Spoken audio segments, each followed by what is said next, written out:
por supuesto, dar las gracias a la SGAE, que nos cede el espacio, a estos compañeros que van a hablar bien de mí y a vosotros que habéis venido a escucharnos.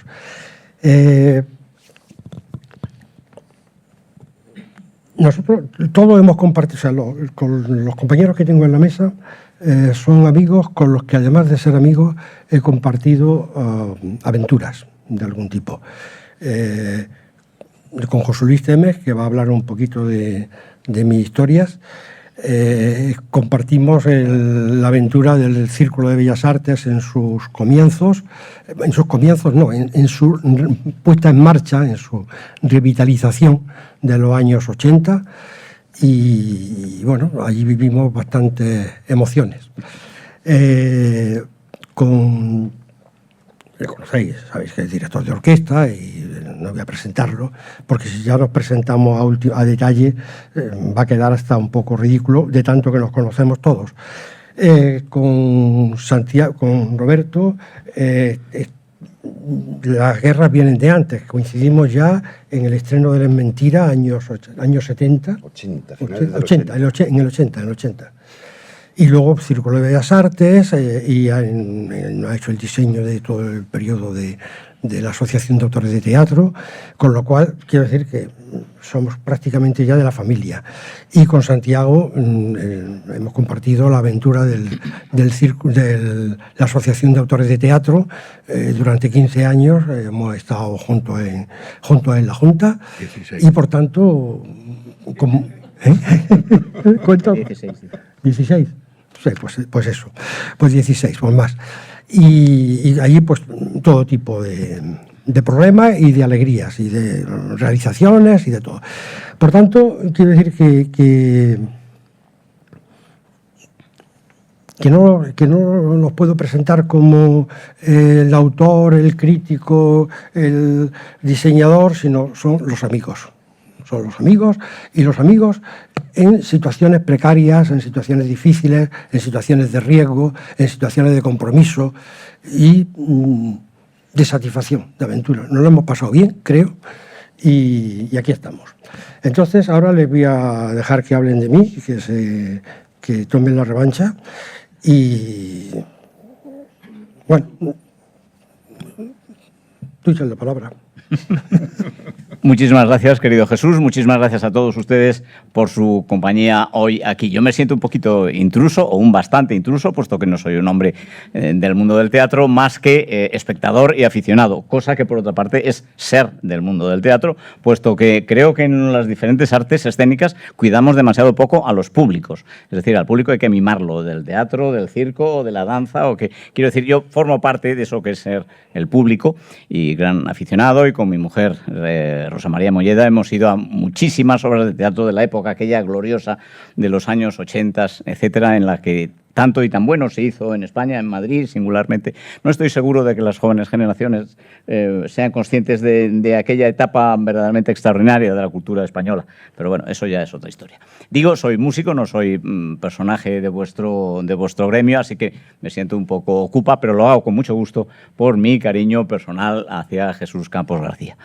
Yo no les exagero si les digo que hoy día, si a mí me preguntan mirando hacia atrás, las 15, las 20 personas que más han influido en mi vida, querido Jesús, y tómalo como declaración de amor, este día a las 7 de la tarde, y de admiración, incluiría a Jesús Campos.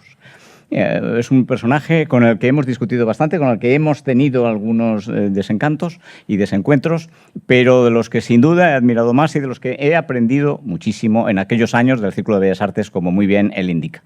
Bien, es verdad que contemplados en perspectiva, probablemente ambos tengamos un sentimiento ambivalente de nuestra etapa del Círculo. Por una parte, encanto, alegría por el trabajo hecho, y por otra parte un cierto desencanto, una cierta amargura, una cierta tristeza.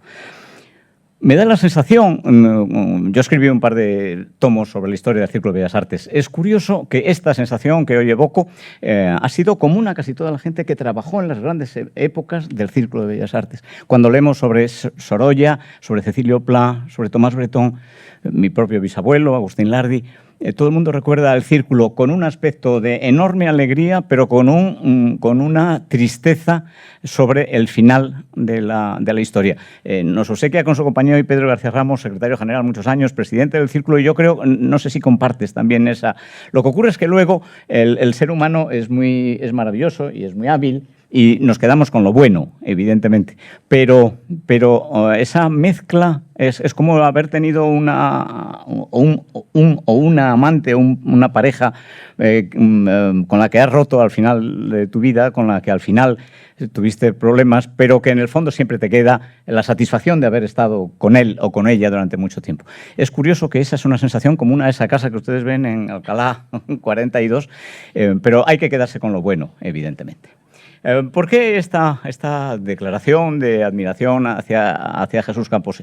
No se trata solo de decir que estamos en una presentación donde previsiblemente las personas que comparten mesa pues van a elogiar a Jesús y a su producción. Imagino que es así. Yo sí asistí una vez que varios presentes dejaron a caldo en el Ateneo. Es de las situaciones más terribles que me he visto en mi vida, porque lo que empezó siendo así una broma termina mal la cosa, pero bueno, eso es otra historia. Evidentemente vamos a elogiar a Jesús y lo voy a hacer, pero trataré de hacer un esfuerzo de objetivización de por qué. En primer lugar, Jesús tiene una virtud, la ha tenido en aquellos años nuestros del Círculo de Bellas Artes, que admiramos siempre profundamente y que por mucho que después tuviera uno algunas diferencias, esto siempre resplandecerá. Y es que es un tipo al que hace muy feliz la felicidad de los demás. Es decir, eso que se llama la vocación de servicio. Es decir, aquellos 7 años de trabajo enorme del Círculo de Bellas Artes, les recuerdo que los trabajos del Círculo de Bellas Artes son honoríficos, es decir, gratuitos. Aquellos trabajos de horas sin fin, de horas sin fin. ¿Por qué? Pues porque uno cree en lo que hay que hacer.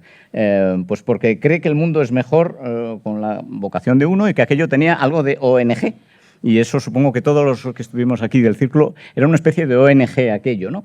Pero yo me pregunto también cuántas colegas del mundo del arte, y de cualquier, no digamos ya de las finanzas o de la empresa, estarían dispuestas a trabajar 8 o 10 horas diarias o más durante años solo porque cree uno que hay que hacerlo, por amor al teatro, en este caso, por estrenar a los colegas, porque el mundo teatral fuese mejor, etcétera, etcétera.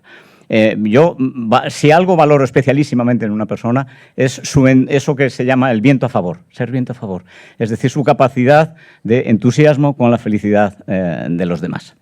La segunda cuestión que yo intento objetivar de por qué admiro profundamente a Jesús es su capacidad de materializar las aspiraciones o los sueños. Quizá esto suena un poquito a estado de WhatsApp, eso de persigue tus sueños, que siempre siempre al final se cumplen, cosa que por cierto no es en absoluto cierto, pero bueno, por lo menos en estado de WhatsApp funciona muy bien. Es decir, cada determinación que tomábamos en la directiva del Círculo de Bellas Artes, normalmente para el resto de los directivos se solía tardar 1 mes, 2 meses, 3 meses en marear la perdiz. Jesús al día siguiente estaba tomando las medidas correspondientes para que eso se pusiera en marcha. Y además con lo que había. Y yo creo que el hacer verdaderos milagros, entre comillas, con lo que uno tiene alrededor. No teníamos dinero, nuestro presidente lo sabía muy bien, teníamos un edificio maravilloso, teníamos prestigio, pero no había dinero para producir. Y Jesús asume perfectamente que lo que no hay es dinero. Pero esa frase es reversible. Teníamos de todo menos dinero. Y entonces, toda persona que ha trabajado en el mundo del arte y singularmente en las artes escénicas, en los países de menor presupuesto para estas cosas, no digamos en los países del antiguo este, en la antigua Rumanía, la antigua Polonia, la antigua Albania, etcétera, todos hemos visto a las compañías de teatro y de ópera que después de las funciones el solista, el tenor solista o la soprano estaban quitando decorados y quitando clavos que después recogían los clavos para la producción siguiente, todos los hemos visto, ¿no? Bueno, pues toda la gente que trabajó en aquella época te dice lo que se aprendió sobre todo en aquello es que había que trabajar con lo que teníamos. Es decir, en este caso teníamos un despacho pequeño y modesto, y teníamos esto, y teníamos una sala, y tenemos esto, no hay más. Bueno, pues con eso hay que hacer el milagro. Eso yo creo que es una enorme virtud humana. No es decir, bueno, vamos a hacer aquí los diletantes, a ver, vamos a encargar a un diseñador de Milán, vamos a encargar una silla. No, tenemos esto y hay que hacerlo con esto. Teatros del Círculo se hizo con muy pocos medios materiales que se cubrían con una imaginación infinita. Y en ello amplío el piropo 1,5 metros más allá, buena parte le cupo a Roberto y el equipo que en aquel momento había, de hacer milagros. Y Jesús nos demostraba que se podían hacer milagros cuando la imaginación y el cariño superaban a la materialidad. Y la tercera, que haría extensible no solo a aquella época de Teatros de Círculo, sino también a él mismo y en general a su producción teatral. Yo creo que si cuando alguna vez se estudien, bueno, yo no sé si ya se estudian tus textos en los libros de literatura de los institutos, pero bueno, al final, en la página 223, al final, en nuestra generación era la generación del 27. Ustedes acordarán, allá en junio, el 22 de junio, nos explicaba el profesor muy rápidamente la generación del 27, apresuradamente. Pero, en fin, yo espero que a ti en los libros estés el 22 de junio. Es el siglo que viene. Bueno, vale. El teatro contemporáneo español, pues ahí estarás todavía la generación de los Buero, etcétera, pero bueno, la siguiente inmediatamente ya estarán tus obras. Espero, y debe ser justicia que sea así. Bueno, probablemente alguien te incluya dentro del teatro de denuncia, o el teatro social, o el teatro contestatario, o el teatro de protesta. Es posible, con todas las comillas que este tipo de etiquetas requiere, ¿no? Es posible que sea así, pero creo que hay que apostillar una cosa. Teatro de denuncia, sí, porque sus obras lo son, porque es un hombre en el que la denuncia social ha estado siempre presente, y lo está. Y también el libro que hoy presentamos, quizá de una manera más sutil, más humorística probablemente, pero también lo está. Pero siempre desde el sentido del respeto y desde el sentido del humor.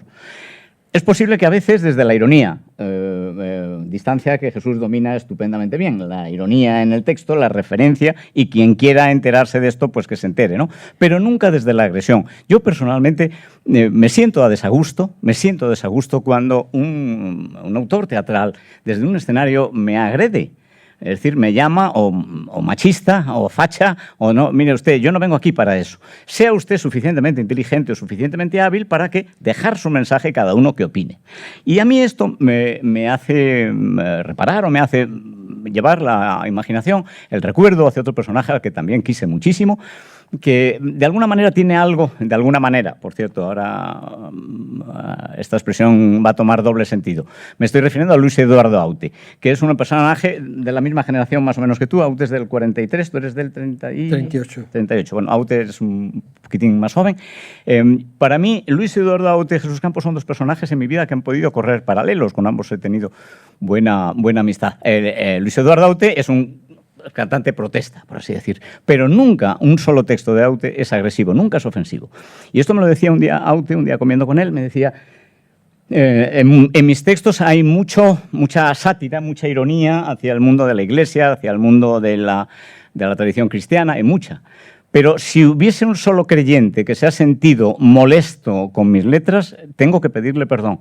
Es todo lo contrario de lo que he pretendido. Tengo un profundo respeto por el humanismo cristiano y por quien lo profesa. Otra cosa es que en mis textos hay este tipo de referencias, ¿no? Bueno, Jesús ha sido siempre crítico socialmente, pero el espectador en general yo creo que no tiene por qué sentirse agredido más que los que van a sentirse agredidos. Entonces, si usted se quiere sentir agredido, eso ya es cuestión suya, ¿no? Pero nunca la denuncia va más allá a la irrespetuosidad, a la irreverencia o la falta de consideración con quien la escucha. Bien, es verdad que alguien decía que la ironía es la forma más divertida de la insolencia. Entonces, que algunos textos pues, pueden ser iconoclastas e insolentes con determinadas materias, es pretendido, hay que reconocerlo, Jesús, pero siempre desde el punto de vista más del respeto y del sentido del humor que de la agresión. Estas tres condiciones a mí hacen que no explican el 100%, pero sí una parte de por qué, querido Jesús, te he tenido siempre un enorme cariño y respeto, por más que alguna vez, reconozcámoslo también, nos hemos sentido en circunstancias adversas o que planteemos temas sociales o sociopolíticos diferentes y que alguna vez hayamos tenido algún desencuentro, pero el desencuentro forma parte de la vida, naturalmente. Todo eso está muy presente en la novela que hoy se se hace pública y que, por supuesto, hay voces aquí muchísimo más autorizadas para mí, para ustedes, que hablar con ella que yo, que me limito al personaje. Muchísimas gracias. Gracias a ti, José Luis. Ya dije que iba a hablar bien, o sea que estaba garantizado. Con algún matiz. Algún matiz. Pero los amigos son los amigos.